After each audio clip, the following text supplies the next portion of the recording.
માનવું કે ભક્તિ વધી રહી છે. પહેલું, અપેક્ષા ઘટે તો માનજો ભક્તિની વૃદ્ધિ થઈ રહી છે. જ્યારે જીવનમાં ભક્તિના માર્ગે તમે જવા લાગો અને ધીરે ધીરે પ્રભુ તરફ થવા લાગો, લોકો પાસેની અપેક્ષા ધીમે ધીમે ઘટવા લાગે છે.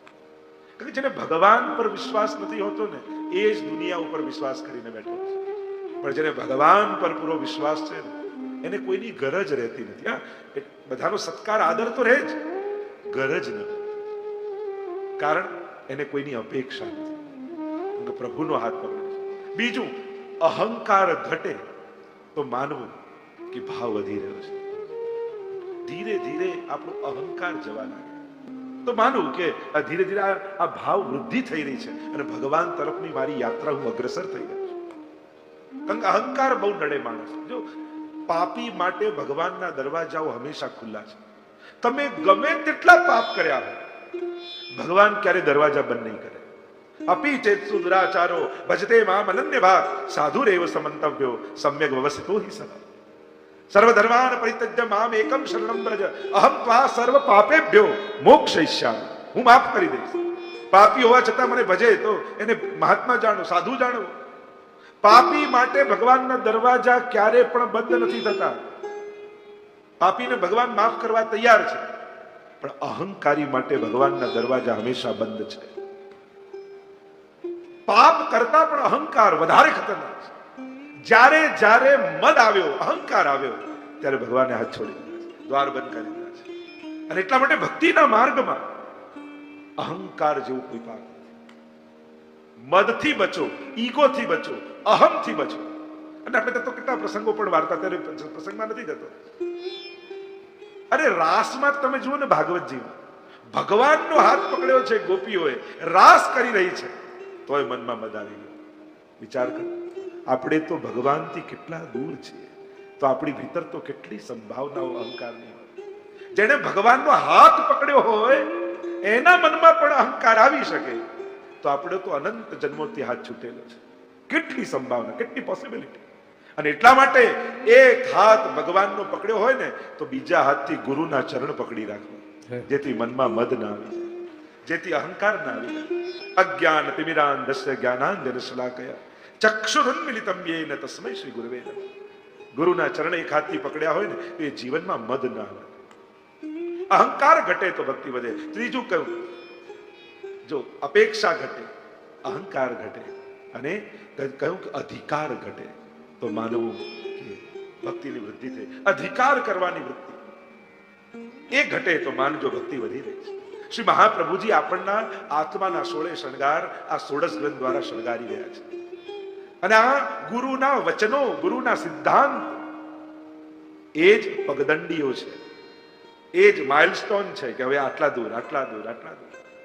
અને જ્યારે એને પકડી રાખો છો, ત્યારે ગુરુ જ તમારો હાથ પકડીને તમને માર્ગે ચલાવે છે. આ એક એક શ્લોક નથી, આ શ્રી વલ્લભે પકડેલી આંગળીઓ છે. એ શ્લોકના માધ્યમથી આપણને આગળ વધારી રહ્યા છે. બે ગ્રંથ જોયા, મારે 7 દિવસમાં 16 પૂરા કરવાના છે, તો મને યાદ અપાવતા રહેજો. યમનાષ્ટકનું દર્શન કર્યું, પહેલો ગ્રંથ મંગલાચરણ રૂપે. યમનાષ્ટકથી ભાવ આવ્યો અને ભક્ત રૂપી બાળક ભક્તિ માર્ગમાં ચાલવા માટે અગ્રસર થયો, એટલે બીજા ગ્રંથનું નામ બાલબોધ. હવે બાળકને બોધ થયો, બધું જ જોઈ લીધું. ધર્મ ક્યાંથી મળે, અર્થ ક્યાંથી મળે, કામ ક્યાંથી થાય, મોક્ષ ક્યાંથી મળે, અને મુક્તિમાં સ્વતઃ મોક્ષ, પરતઃ મોક્ષ. કાલે જે બાલબોધની આપણે ચર્ચા કરી, અને બંને પ્રકારના મોક્ષોની ચર્ચા કર્યા બાદ મહાપ્રભુજીએ કહ્યું, તદાશ્રય, ભગવદ આશ્રય અને ભગવત શરણાગતિ દ્વારા નિષ્કામ ભક્તિ કરી અને પોતાના સ્વધર્મ નિભાવતા નિભાવતા મનુષ્ય પ્રભુની પ્રાપ્તિ કરી શકે છે. અને વિચાર કર્યો કે અમારે તો મોક્ષ જોઈતો નથી, કારણ કે મોક્ષમાં પણ કોઈ એવો આનંદ નથી. તો આનંદ ક્યાં છે? અને જ્યારે આ બાળકે મહાપ્રભુજીના ચરણ પકડ્યા, કહ્યું કે આધ્યાત્મિક માર્ગમાં ક્યાં ક્યાં કયું ફળ મળે એ બધું જોઈ લીધું, પણ એ ફળમાં અમને આસ્વાદ આવતો નથી. અમને સ્વાદ તો પ્રભુમાં છે, સ્વરૂપાનંદમાં છે. અમારે મોક્ષાનંદ નથી જોઈતો, અમારે તો ભજનાનંદ જોઈએ છે. અને એટલા માટે ત્યારે ગુરુએ સિદ્ધાંતના મોતીઓ લીધા અને એને પરોવી, એની માળા બનાવી, અને એ સિદ્ધાંતના મોતીઓની માળા શિષ્યના કંઠમાં ધરાવી અને કહ્યું, હવે આ પહેરીને તું આગળ વધ, તું ક્યાંય ભટકીશ નહીં, સીધો પ્રભુ પરખ જઈશ. અને એટલા માટે ત્રીજો ગ્રંથ છે સિદ્ધાંત મુક્તાવલી. અર્થ એનો થાય મુક્તાવલી. મુક્તા એટલે મોતી, અવલી એટલે માળા. અને શેની, કયા મોતીની માળા? સિદ્ધાંતના મોતીની માળા. આપણે ત્યાં એટલે જ માળાજીને વ્રજભક્તોનું રૂપ કહીએ કે જ્યારે ઠાકોરજીને પુષ્પની માળા ધરાવી પ્રભુ પ્રસન્ન થાય. વ્રજભક્તો એમ જ્યારે તમે ગુરુને માળા ધરાવો છો તમારા ભાવની, ત્યારે ગુરુ પણ તમને માળા આપે છે સિદ્ધાંતોની. અને સિદ્ધાંતોની માળા ઘણી વાર બે પ્રકારના સિદ્ધાંત હોય. ગુરુ જ્યારે બતાવતો હોય, જ્ઞાન આપતો હોય, એક એવા હોય જે ફ્લડ લાઇટ જેવા હોય, દૂરનું દેખાય. એટલે શિષ્યને એમ થાય કે હજી તો આપણી તો સાધારણ કક્ષા છે, આ સિદ્ધાંત પાળવાથી અમને તો બહુ અઘરું, અમારેથી તો કેમ થશે, હજી તો બહુ આ. અને ઘણા સિદ્ધાંત તો ટોર્ચ જેવા હોય. ટોર્ચ ચાલુ કરો એટલે થોડી આગળનું અજવાળું દેખાય, પણ 4 ડગલા એના પર ચાલો ને તો પાછા 4 ડગલા આગળ અજવાળું થઈ જાય, પાછા 4 ડગલા ચાલો તો પાછું 4 ડગલા અજવાળું થઈ જાય ટોર્ચથી. બહુ દૂર પ્રકાશ ન પાથરે પણ નિકટના ભવિષ્યમાં. એટલે આ બંને પ્રકારના તમને સિદ્ધાંતો જોવા મળશે. એક જે તુરંત તમે પાલન કરી શકો, અને એક એવા હશે કદાચ દૂરની યાત્રા માટે હશે. અને ઘણીવાર કોઈ બહુ ભવિષ્યની વાત કરતું હોય ને તો વર્તમાન સમયમાં આપણને વાત સમજમાં ના આવે. જેમ બાળકને કે બેટા ભણ, નહીં તો આગળ જઈને તકલીફ પડશે, એ સમયે બાળકને સમજમાં ના આવે. પણ મોટો થાય અને ત્યારે યાદ આવે કે પપ્પા આટલું કહેતા, ભણી લીધો હોત તો ત્યારે મહેનત ના કરવી પડે. પણ એ સમયે એને ભવિષ્યની વાત એને બંધન જેવી લાગે, ટોકવા જેવી, કે રમવામાં આટલી મજા આવે છે ત્યાં ભણવા કેમ બેસાડે છે. એમ જીવમાં પણ એવું હોય, એને સંસારમાં આટલી મજા આવતી હોય કે આમ ખાઈએ, આમ પીએ, આમ ફરીએ, આમ કરીએ, અને એમ થાય કે આ બધી ના કેમ, આ બધું નહીં કેમ, આ બધું આમ કેમ, આમ જ કેમ કરવાનું. એ સમય કદાચ ન સમજાય, પણ જ્યારે એ માર્ગ ઉપર આગળ ચાલે ત્યારે સમજમાં આવે કે એ બધું જ પાળેલું હવે કામ લાગે છે. ઘણીવાર આપણા નિયમો એ સમય આપણને બંધન જેવા લાગે, પણ મેં કીધું આ તો ટેકા જેવા છે, બંધન જેવા નથી. એના ઉપર ભાવની વેલનો વિકાસ થવાનો છે. એ બાંધેલી લાકડી બંધન ના કહેવાય, ટેકો કહેવાય. એમ આ બધા સિદ્ધાંતો આપની ભાવનાની વેલને વિકાસ કરવાના ટીકા છે. તો આ સિદ્ધાંત મુક્તાવલી ગ્રંથ, થોડોક આપણે જો ઇતિહાસનો પરિચય કરીએ તો એ શ્લોકમાં હૃદય છે મહાપ્રભુજીનું, અંગનો ચર્ચા કરીએ તો ભાગવતજી પ્રમાણે 6થો સ્કંદ. અને સિદ્ધાંત મુક્તાવલીની જો તમે ચર્ચા કરો તો આ ગ્રંથ અચ્યુત દાસને મહાપ્રભુજી ભણાવેલો. 84 વૈષ્ણવની વાર્તા. અચ્યુતદાસ રહેતા મથુરામાં રહેતા, અને એકવાર જતીપુરા એમના પરિવાર સાથે, માતા પિતા સાથે ગયા, હજી બાળક છે. અને જતીપુરા ગયા ને ત્યાં ગિરિરાજ બાબાના દર્શન કર્યા, અને દર્શન કરતાની સાથે મગ્ન બની ગયા ગિરિરાજજીના સ્વરૂપમાં. એવી આસક્તિ થઈ ગઈ ગિરિરાજજી માટે, અને એમ થયું કે આમની તરેટીમાં રહેવા માટે જ મારો જન્મ થયો છે. વૈરાગ્ય જાગી ગયો. માતા પિતાને હાથ જોડીને કહ્યું કે મને સંસારમાં કઈ બહુ રુચિ નથી, તમારે મથુરા જવું હોય તો જાઓ, અહીંયા આપણા ઘણા સગાવાલા છે, હું એમના ઘરે રહીશ, પણ ગિરિરાજજીથી દૂર મારે નથી થવું. માતા પિતાએ ઘણા સમજાવ્યા, ન માને. અને અચ્યુતદાસ સનોડિયા જતીપુરામાં જ રહી ગયા. ત્યાં ગિરિરાજજીની આસપાસ પરિક્રમા કરે અને ભગવદ લીલાનું ચિંતન કરતા રહે. મહાપ્રભુજી એકવાર વ્રજમાં પધાર્યા, કારણ કે ત્યાં પરિક્રમા તીજી ચિત આઈ, निकसी चले श्री वल्लभ राई, और झारखंड में प्रभु ने जताई, अब के मोहि मिलो मन भाई. મહાપ્રભુજીને જ્યાં શ્રીનાથજી આજ્ઞા કરી કે આપ પધારો બ્રજમાં, અને હું ગિરિરાજજીની ઉપર પ્રગટ થયો છું, મારું મંદિર સ્થાપિત કરો અને મારી સેવા જગતમાં પ્રગટ કરો. જ્યારે આ વચન મહાપ્રભુજીને કહ્યા એટલે મહાપ્રભુજી પૃથ્વી પરિક્રમા છોડી અને સીધા પધાર્યા બ્રજમાં. અને બ્રજમાં પધાર્યા સદુ પાંડેના ઘરે મહાપ્રભુજીએ મુકામ કર્યો. બધા જ બ્રજવાસીઓ ભેગા થયા છે, અને મહાપ્રભુજીએ કહ્યું કે અહીંયા ગિરિરાજજી ઉપર દેવ દમન શ્રીનાથજી પ્રગટ થયા છે, અને એમને મંદિરમાં પ્રસ્થાપિત કરવા માટે અમે આવ્યા છીએ. સદુ પાંડે આદિ પૂછે છે કે શ્રીનાથજી જે સ્વરૂપ પ્રગટ થયું છે એનો ઉલ્લેખ કોઈ શાસ્ત્રોમાં છે? અને મહાપ્રભુજી શાસ્ત્રોના પ્રમાણ આપે, ગર્ગ સંહિતાના પ્રમાણ આપે. અને ગર્ગ સંહિતામાં તો નામ સાથે, આટલા હજારો વર્ષ પહેલા લખાયેલી ગર્ગ સંહિતામાં શ્રીનાથજીના નામ અને સમયની સાથેનો ઉલ્લેખ કે આ રીતે કલિયુગના 4500 વર્ષ પૂરા થયા પછી શૃંગાર મંડળ બ્રજ મંડળમાં ગિરિરાજજીની કંદરાતની મધ્યમાંથી મારું પ્રાગટ્ય થશે, અને દેવ દમન શ્રીનાથજી નામે, ગોવર્ધનનાથજી નામે હું જગમાં પ્રસિદ્ધ થઈશ. એવો સ્પષ્ટ ઉલ્લેખ શ્રીનાથજીનો છે. અચ્યુતદાસ પણ ત્યાં બેઠા છે અને અચ્યુતદાસ શ્રી મહાપ્રભુજીના શરણમાં આવ્યા. જયરાજ મને શરણે લો. બ્રહ્મ સંબંધ આપ્યું અને શ્રીનાથજીને પ્રગટ કરવા પધાર્યા. શ્રીનાથજીને પ્રગટ કર્યા. પ્રથમ મિલન થયું. પ્રસિદ્ધ કથા છે, ગિરી કંદરામાંથી પ્રગટ થયા પ્રભુ. આપણે ગાઈએ છીએ ને, શ્રીનાથજી બાબા દોડ્યા, અહીંથી મહાપ્રભુજી દોડ્યા. પ્રથમ મિલન થયું, ભેટ્યા છે. શ્રીનાથજી બાબાને પાઠ પધરાવ્યા, નાનું મંદિર સિદ્ધ કરી અને પધરાવ્યા.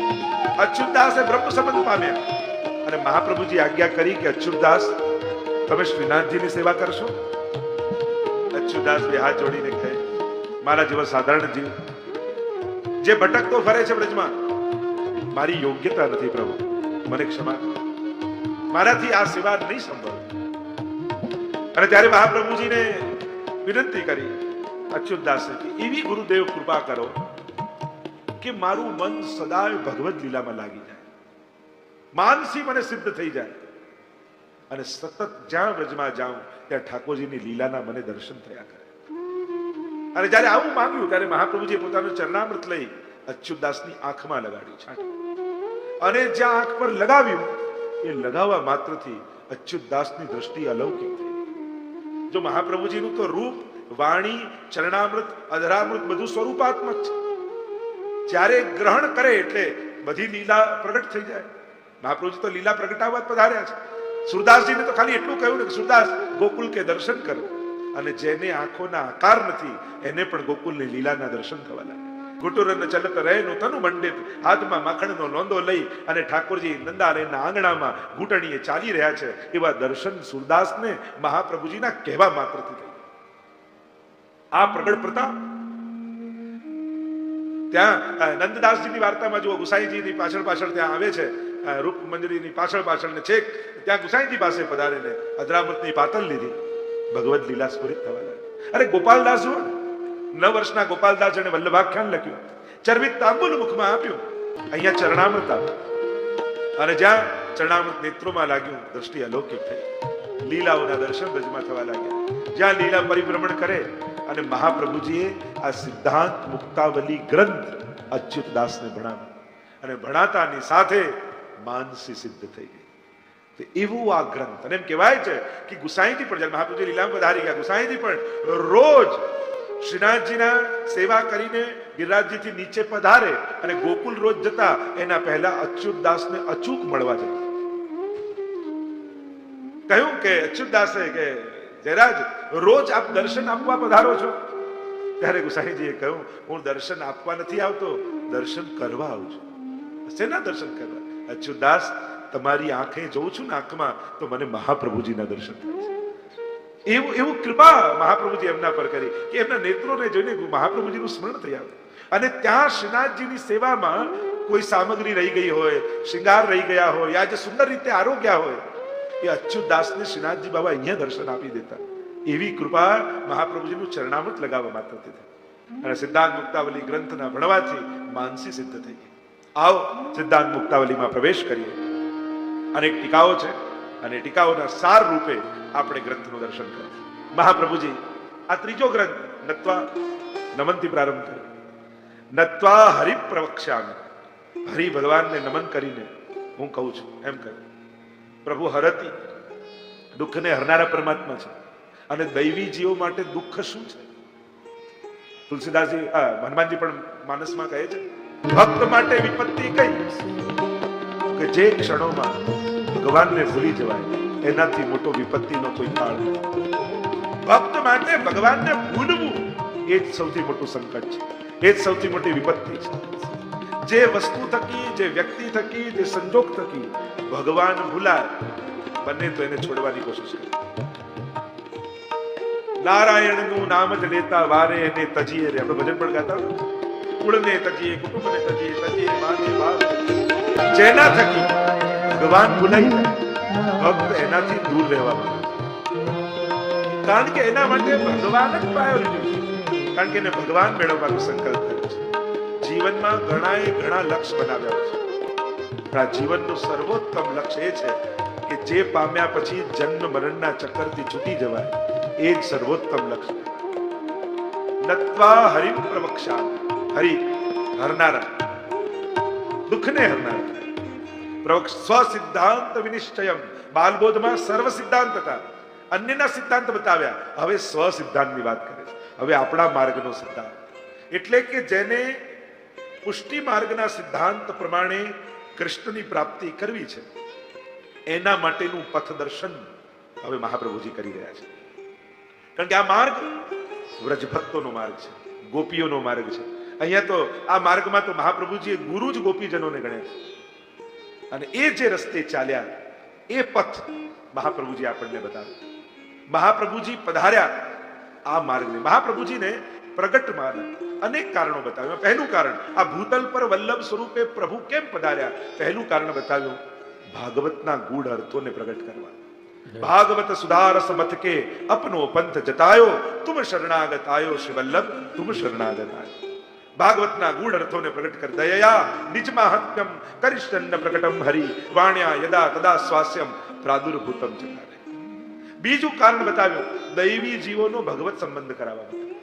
જે નિત્ય લીલાના જીવો છે, જે ભૂતલ પર પડ્યા છે, એમને બ્રહ્મ સંબંધ આપી ફરી લીલામાં જોડવા માટે. અને ત્રીજું કારણ મહાપ્રભુજીનું ભૂતલ પર આવવાનું બતાવ્યું, સેવા માર્ગ જગતમાં પ્રગટાવવા માટે.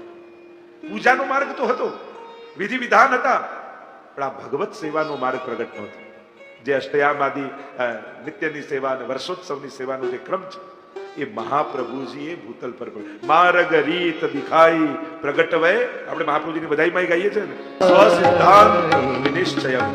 હવે આપણા માર્ગનો સિદ્ધાંત વિનિશ્ચયમ, નિશ્ચય કરીને કહું છું, વિઉપસર્ગ લગાડી, એટલે કે સર્વ શાસ્ત્રોનું દોહન કરી આજના જીવ માટે જે બહુ સહજ થઈ જાય, જે ઘરમાં રહેતા રહેતા પરિવારની સાથે સાથે સાંસારિક કાર્યો કરતા કરતા પણ સહજમાં ભગવત પ્રાપ્તિ થઈ જાય, એવો માર્ગ, એવો સિદ્ધાંત બતાવું છું. ભાગવત સુધારસ મટકે, ભાગવત સમુદ્ર મથનક્ષમ. ભાગવતનું દોહન કરી વેદ, બ્રહ્મસૂત્ર, ભગવદ્ ગીતા અને ભાગવત, આ ચારે પ્રમાણ ગ્રંથો અને એમનું દોહન કરી જે નવનીત નીકળ્યું, એ પુષ્ટિમાર્ગ રૂપે મહાપ્રભુજી આપણને આપ્યું. અને એટલા માટે કહું, સેવા રીત પ્રીત વ્રજજન કી જનહિત જગ પ્રગટાઈ પ્રગટ ભય માર્ગ રીત. સેવા રીત પહેલા કર્યું, પછી કહ્યું પ્રીત. સૌથી પહેલી રીત બતાવી, સિદ્ધાંત, અને પછી આ મહાપ્રભુજી પ્રગટ થયા તો કહ્યું, સ્વ સિદ્ધાંત વિનિશ્ચયમ કૃષ્ણ સેવા સદા કાર્ય માનસી સા પરામ. પહેલા જ શ્લોકમાં પ્રધાન સિદ્ધાંત મહાપ્રભુજીએ બતાવ્યો, કૃષ્ણ સેવા સદા કાર્ય. ત્યાં જગન્નાથપુરીનો પણ પ્રસંગ આવે છે ને, કે જ્યારે જગન્નાથપુરીમાં સૌથી મોટો શાસ્ત્રાર્થ થઈ રહ્યો હતો, અને ત્યાં પૂછ્યું સૌથી મોટો મંત્ર કયો, અને સૌથી મોટો ગ્રંથ કયો, સૌથી મોટા દેવ કયા, સૌથી શ્રેષ્ઠ કાર્ય કયું, ક્રિયા કર્મ કયું. અને ત્યારે જગન્નાથ ભગવાને પોતે એક શ્લોક લખીને આપ્યો. અને એ શ્લોક આપણે જેમ કહીએ, મંત્રોપેકસ્તસ્ય નામાની યાની અને કર્માપેકમ તસ્ય દેવસ્ય સેવા.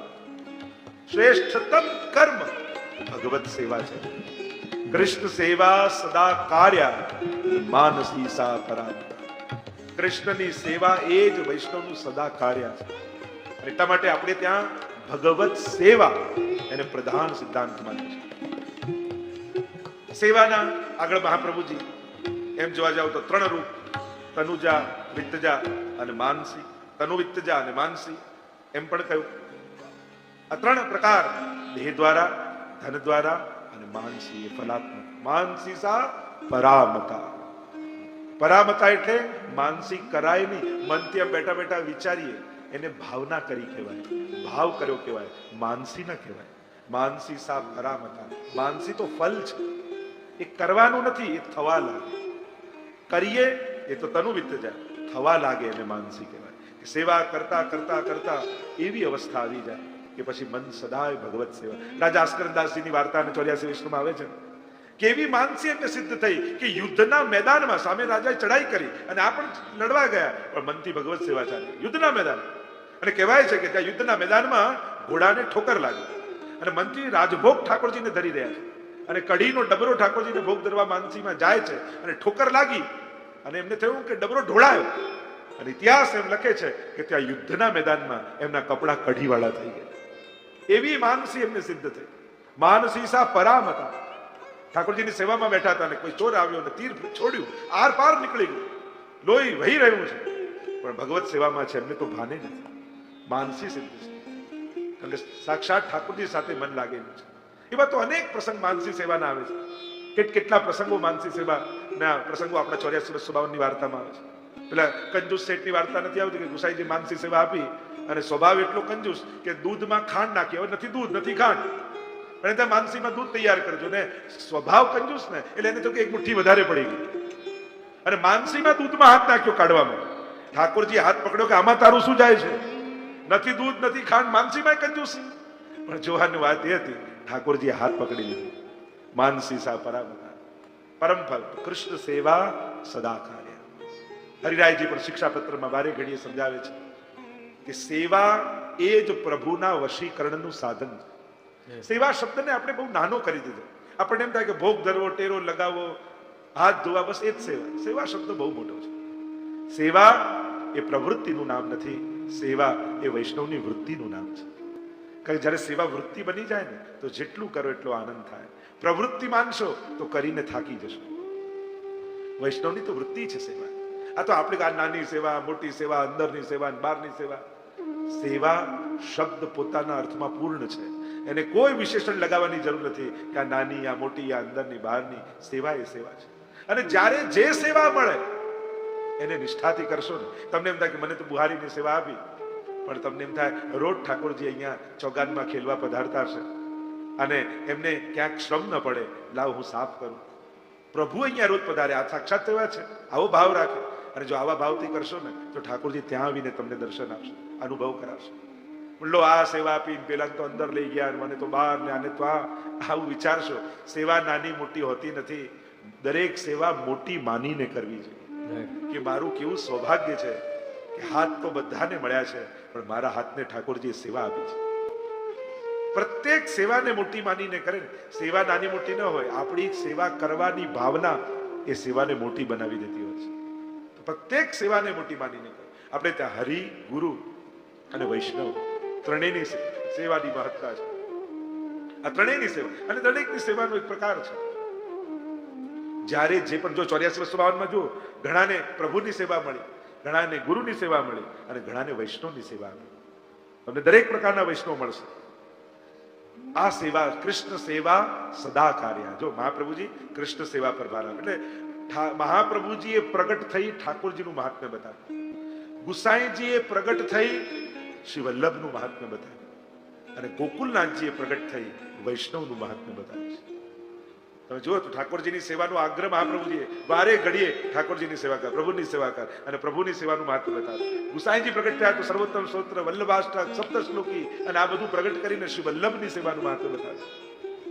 અને ગોકુલનાથજીએ પ્રગટ થઈ 84-252 વૈષ્ણવની વાર્તા પ્રગટાવી અને વૈષ્ણવનું મહાત્મ્ય આપણને બતાવ્યું છે.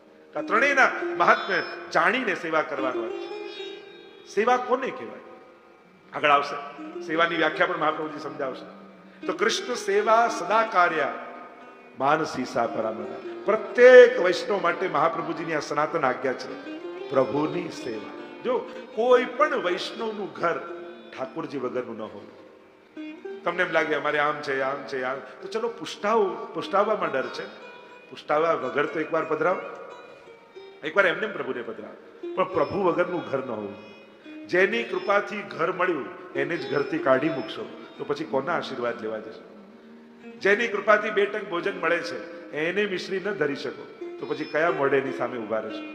એટલે એક સ્થાન ઘરમાં, ભલે ઘર નાનું હોય, આ હોય, એક નાનકડું ખાનું, પણ પ્રભુ માટેનું જરૂર હોવું જોઈએ. એ જ આપણા ઘરની શોભા છે. કૃષ્ણ સેવા સદા કાર્ય. પ્રભુની સેવા એટલે મહાપ્રભુજી પાસે જે વૈષ્ણવ આવે અને વિનંતી કરે, જયરાજ મારું શું કર્તવ્ય છે? તો કે તું ઠાકોરજીની સેવા કર, પ્રભુની સેવા કર. આ જ વિશેષતા છે મહાપુષ્ટિ માર્ગની. અન્ય જગ્યાએ તો પોતે જ ભગવાન બનીને બેસી જાય, ભગવાન પાસે જવા જ ન દે. ગુરુ દ્વાર હોવો જોઈએ, દીવાર ન હોવો જોઈએ. અહીંયા તો પુષ્ટિ માર્ગમાં સૌથી પહેલા તમને ઠાકોરજી પધરાવવા, પ્રભુની સેવા કર, ઠાકોરજીને લાલ લગાવ. અને એટલા માટે સીધું સાદું ગણિત છે. પ્રભુની સેવા દ્વારા આપણું કલ્યાણ છે. એમાં ક્યાં આટા ફેરા માણસો કરે? અહીંયાનું સાંભળે તો ત્યાં દોડે, પેલો કે અહીંયા કંકુ નીકળ્યું, પેલો કે અહીંયા ભભૂત નીકળ્યું, અહીંયા કે આ નીકળ્યું, અહીંયા કે આના આશીર્વાદ, આ કે પેલાના, આમ કરીને જો ભટકવા કલયુગમાં નીકળ્યા ને તો ભટકતા જ રહેશે. અને એકવાર ભટકવાનું શરૂ કરીએ છે ને પછી એ ભટકાવ સમાપ્ત નથી થતો. એકવાર મન લલચાયું એટલે પછી મન ભટક્યા જ કરશે. ભગવાન સિવાય કોઈ આપણું કલ્યાણ કરવાનું નથી. આ સીધી સાદી વાત દરેક શાસ્ત્રોની છે. અને મહાપ્રભુજી સીધું સાદું સમજાવે છે કે ઈશ્વરની સેવા, ઈશ્વરની ભક્તિ, ભગવાનની ભક્તિ કેટલું સરળ. એ પણ તમારા ઘરેથી શરૂ કરો, એક નાનકડા ગોખલામાં પધરાવીને શરૂ. કેટલું સરળ છે. પણ અત્યારના સમયમાં સીધું સાદી વાત કરે ને તેમને આમાં દમ નથી લાગતો. અને કોઈ આમ અઘરી વાત કરે ને કે આમ થઈ જશે ને આમ કરો ને પેલું. જો સમાધાન ગુરુના વચનોમાં 3 વસ્તુ હોવી જોઈએ. સૌથી પહેલા સરળતા હોવી જોઈએ. સમાધાન જે આપણે સરળ હોય, આ પહેલું સિદ્ધાંત. નહીં તો ઘણા પાસે તમે પેલું લઈને જાઓ કે આ તકલીફ છે, અચ્છા તો એવું કરો, આ પડીકી લો, રોજ લેજો, બધું જ સારું થઈ જશે. તો કે શેની સાથે? કે સિંહણના દૂધ સાથે. હવે લાવવું ક્યાં, લેવા કોણ જાય? લોકો ઉપાય જેવા અઘરા બતાવે કે આપણને ખબર આનો અંત જ નહીં આવે. અને પછી તમે જાઓ તો આ તો મેં કહ્યું એમ નતું કર્યું એટલા માટે. સહજતા, સરળતા જ્યાં ના હોય, જ્યાં દંભ, ભય અને લાલચ, આ 3 વસ્તુ બતાવીને તમને ખેંચવાની કોશિશ કરાય ને, ત્યાંથી સાવધાન રહે. કારણ કે જો આ 3માં કલયુગમાં પડ્યા ને તો ભટકતા જ રહી. હવે ભગવાનથી વધારે કોણ આપી દેવાનું છે આ દુનિયાને? કોઈ સામર્થ્યવાન છે ભગવાનથી વધારે આપવા? તમે શાસ્ત્રો વાંચી લો, કોઈ વ્યક્તિ પર વિશ્વાસ ના આવતો હોય, ગ્રંથો વાંચો. એટલે તો આપણે ગ્રંથોત્સવ કર્યો કે ઘર ઘરમાં ગ્રંથ વિરાજે. યુકેના દરેક ઘરમાં ગ્રંથ પધરાવો છે. ક્યારેક ગીતાજી ખોલીને વાંચો તો ખરા, ક્યારેક ભાગવતજી ખોલીને વાંચો તો ખરા. બધું સમજાય છે, સીધું સમજાય એવી વાત છે. પણ જો આ લાલચમાં પડ્યા તો ભટકતા રહી જશે. કૃષ્ણ સેવા સદા કાર્ય, આ પ્રધાન સિદ્ધાંત મહાપ્રભુજી. એટલે જ આપણે ત્યાં બ્રહ્મ સંબંધ લઈ પહેલા ઠાકોરજીને પધરાવવાનું. અને સેવા એ બહુ વિસ્તાર માંગે એવો વ્યાખ્યા છે. જેમ જેમ આગળ ચર્ચા નીકળશે, સ્વયં હરિરાયજી તો શિક્ષાપત્રમાં એમ કહે છે ને, વશીકરણ સાધનમ. તમારે ભગવાનને વશ કરવા છે. વશ કરવા એટલે શું? તમે જેમ ઈચ્છો એમ ભગવાન કરે. આને કહેવાય વશ કરે. વશીકરણ કરે ને લોકો, જેમ જાદુગર વશીકરણ કરે એટલે શું કરે? વશ કરી લે, પછી કે હમણાં બહુ ગરમી છે એટલે તમને પરસેવો આવવા લાગે, હિપ્નોટાઇઝ કરી લે તો તમને ગરમી લાગવા માંડે. હમણાં બહુ ઠંડી છે, તમને દાંત કકડી જાય તો કકડવા લાગે. આને કહેવાય વશ કરે. તો પ્રભુને તમારે વશ કરવા છે. શિક્ષાપત્રમાં સમજાવે છે કે સેવા જ વશીકરણનું સાધન છે. હરિરાયજી સમજાવે છે કે પ્રભુની સેવા પધરાવી, સેવા કરી કરી કરી કરી કરી કરી કરી ઠાકોરજીને તમારી એવી આદત પાડી દો કે એમને બીક લાગે કે આ સેવા છોડીને જતો ન રહે. અને એટલા માટે તમને વશ થઈ જાય. તમે એમ કહો કે બસ મંગળા થયા, સવાર પડી, ઠાકોરજી કે હમણાં તો બપોરના 12 વાગ્યા છે, પણ તમે કીર્તન ગાઓ, લાલન જાગો હો ભયો, પ્રભુ થાય સવાર થઈ ગઈ, બસ થઈ ગયા. અને કલાકમાં તો ભોગ ધરી આ કરીને પોઢાવાનો સમય થઈ જાય. રુચિ રુચિ સખી અને સેજ બનાવી, પ્રભુ રાત પડી ગઈ છે, પ્રભુ કે આ સૂરજ માથે છે ને. પણ જ્યાં પોઢાવાનું કીર્તન ગાઓ એટલે ઠાકોરજીને નિંદ્રા આવવા લાગે અને પ્રભુ પોઢી જાય. વશીકરણ સાધન, આ સેવા એ જ વશીકરણનું સાધન છે.